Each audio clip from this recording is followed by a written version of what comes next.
From the 100.5 and 790 newsroom, this is WSGW News. 32 degrees at 6:05. Good evening, I'm Jonathan Dent. A Genesee County man accused of sexual assault has been found competent to stand trial. Eugene Pratt, a former teacher, administrator, and coach across several school districts in the county, is accused of first-degree criminal sexual conduct from an incident which occurred in 2013. A former student of Beecher Community Schools in Flint came forward with allegations last year. Pratt was ordered to undergo a psychiatric evaluation and was found competent yesterday. Police say they believe there are more victims of Pratt's who have yet to come forward. Sugar beet farmers from around Michigan gathered at SVSU yesterday for the first ever Michigan Sugar Beet Summit. The event gathered experts and information on a variety of subjects for growers of sugar beets to learn and ask questions, as well as exchange information with each other. Elizabeth Taylor is the Ag Relations and Communications Manager for Michigan Sugar Company. We have a harvest and mouse group panel discussion going on, precision planting going on. We have a session on crop insurance. We also have leaf spot strategies, farm succession planning. Taylor says she first had the idea to host the event 2 years ago, and she's happy to be able to give Michigan Sugar's grower owners the tools and information they need to make good decisions and improve the company. Bay City State Park is turning 100 years old this year. A celebration of the park's centennial birthday kicked off yesterday with the unveiling of an updated anniversary sign. Fun events and activities are planned throughout the year up to the official anniversary in December. The park was originally called Waterworks Park, but got its current name in 1923. For more information about the park and upcoming events, visit the park's Facebook page. WSGW News Time is 6:07. The weather forecast is coming up. The Bliss Bridal Wedding Expo and Fashion Show is Sunday, February 12th. The location is the Great Hall in Midland from 1 to 3:30 p.m. Admission is $5. Find out more by clicking on the Bliss Bridal box when you visit WSGW.com. WSGW News Time is 6:08. The city of Flint is under a boil water advisory after crews found a water main break late this morning. Crews from the city's water department are working to repair the break on Cedar Street near Shelter of Flint.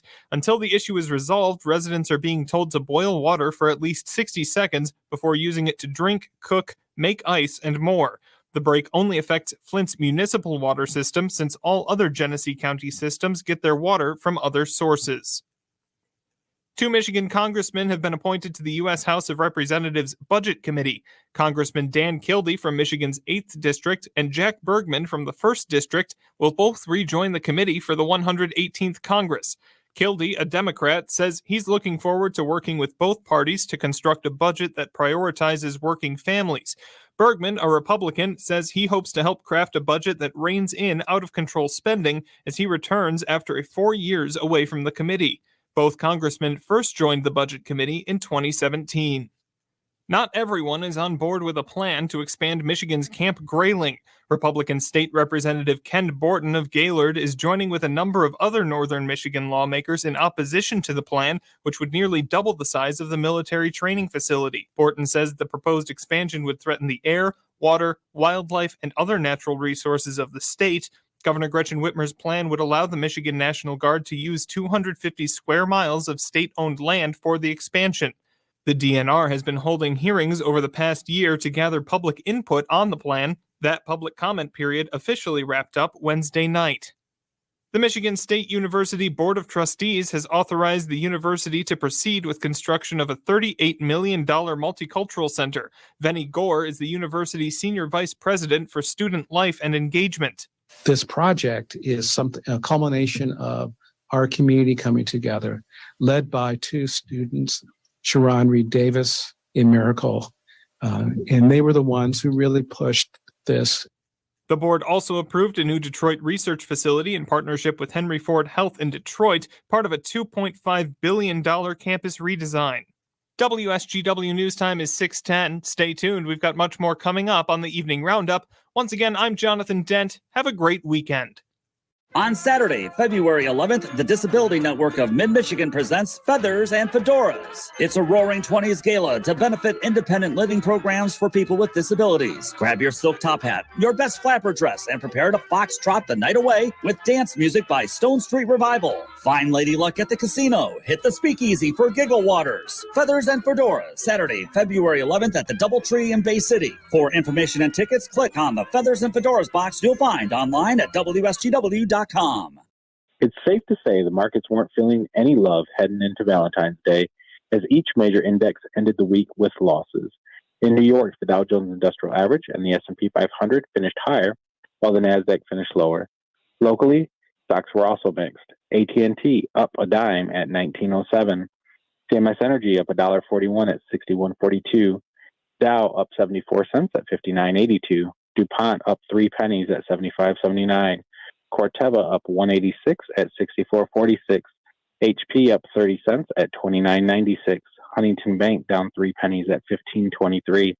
Independent Bank down a dime at 22.92. Lumen Technologies down 4 pennies at 3.96. Home Depot up 99 cents at 316.54. Walmart up 2.20 at 143.72. GM down 28 cents at 41.35. Trinzio up 65 cents at 26.45. And oil finished the day higher, $1.73 at 80.08. This is David Anderson from Barron, Saginaw, and Midland, wishing everyone a great night and even greater returns. The Saginaw Spirit play here. Mangoni walks down the right side, a shot blocked on its way, rebound chance, they score! Roberto Mancini on the backhand. The homestand continues for our Saginaw Spirit, who hosts the Sioux Greyhounds this Friday night. Join Dylan Clark and Dennis Rosier when they bring you all the action starting at 6:50 p.m. on 100.5 FM News Radio WSGW. And for tickets for Friday night's game, visit SaginawSpirit.com. Saginaw Spirit Hockey on WSGW. Good evening. This is the WSGW Farm Final for Friday, February the 10th, 2023. In Chicago today, plenty of positives on the Chicago Board of Trade. A very good day after a rather lackluster week of trading. We'll see how everything finished off in just a moment. As far as our weather is concerned, we got a little bit of everything today. Temperatures holding about 4 or 5 degrees above average. We didn't have any rain, but we had a little bit of sleet. We had some hail.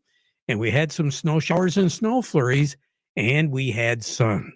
Looks as though things are going to change just a little bit, especially as we move into the weekend, where we're going to be looking at above average temperatures, much above average temperatures, mostly sunny skies for the entire weekend.